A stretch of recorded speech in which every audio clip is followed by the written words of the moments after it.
Mga boss, si BP Sara ang nagkamali sa pagpili ng presidente. Yan ang pinakamalaking kasalanan na nagawa ni BP Inday Sara sa kanyang ama, mga boss. Dahil hindi niya pinakinggan ang salita ni FPRRD. Kagaya ng sinabi ni Tatay Digong na matigas talaga ang ulo ni BP Inday Sara, mga boss. At sinabi niya na mayroon itong sariling desisyon. Kahit nga nung naging pumalit na maging mayor ng Davao City at naging vice mayor yung kanyang ama na si Tatay Digong, mga boss, no, ay hindi mo mapagsabihan si BP Inday dahil mayroon siyang sariling mga boss, talagang mayroon siyang sariling diskarte kung paano pamalaan ang kanyang posisyon. So mga boss, nung una, bago pa ang election 2022, mga boss, ay talagang grabe ang survey at nangunguna dito at sinisigaw ng taong bayan. Ang susunod na presidente ng Pilipinas ay si Sara Duterte. So malakas talaga siya, mga boss, at walang ni ibang running mate nun na makakatalo sa kanya. At talagang sinisigaw siya, mga boss. Ang ginawa ng pamilyang Marcos ay pinuntahan nila si BP Inday Sara Duterte sa Davao City. So kasama yan si Amy Marcos at talagang kasama din yan doon si dating First Lady Imelda Marcos, mga boss. At talagang nanunuyo sila na kung pwede ay maging running mate si Bongbong Marcos kay Sara Duterte bilang Vice President lang ang target nila, mga boss. Yun lang ang target ni PBBM na gawing running mate si BBM ni Sara Duterte. So, sa pakiusap nila, mga boss, dahil wala pang desisyon si BP Inday Sara at talagang puspusan ang panunuyo ng pamilyang Marcos.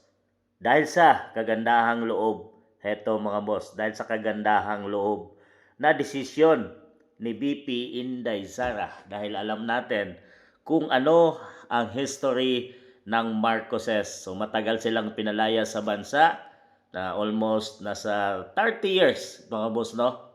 At talagang gusto ni BP Inday Sara na malinis ng pamilyang Marcos ang kanilang pangalan sa bansang Pilipinas. So gustong ni BP Inday Sara na ibalik ang tiwala ng mamayang Pilipino sa pamilyang Marcos.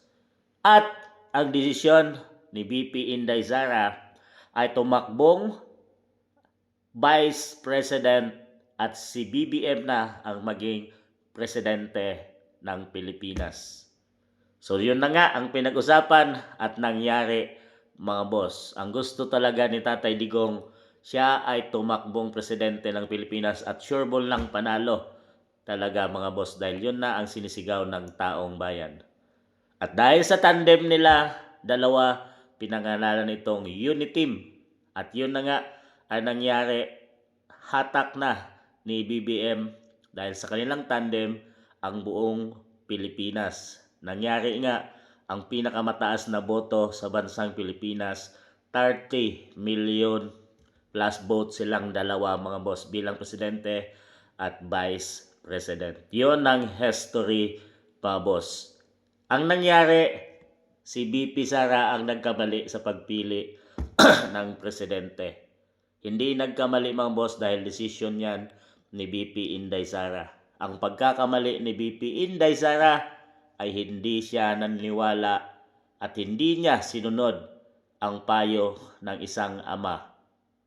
Ang payo ng isang ama ni FPRRD, siya ay tumakbong presidente at hindi yun sinunod ni BP Inday Sara. Yun ang pagkakamali na ngayon ay kipinahamak ng pamilyang Duterte at di na sila tinantanan. Nagsamot-saring kaso, paninira, para lang hindi na sila makabalik sa pinakamataas na posisyon ng ating bansang Pilipinas dahil ang kanilang mga kalaban iniisip at ayaw na bumaba sa pwesto. Yun ang kanilang target dahil malilintikan sila pag ang taong ito ay mabalik at maupo bilang presidente ng Pilipinas. Yan ang katotohanan, mga boss. Kayo, sa tingin nyo?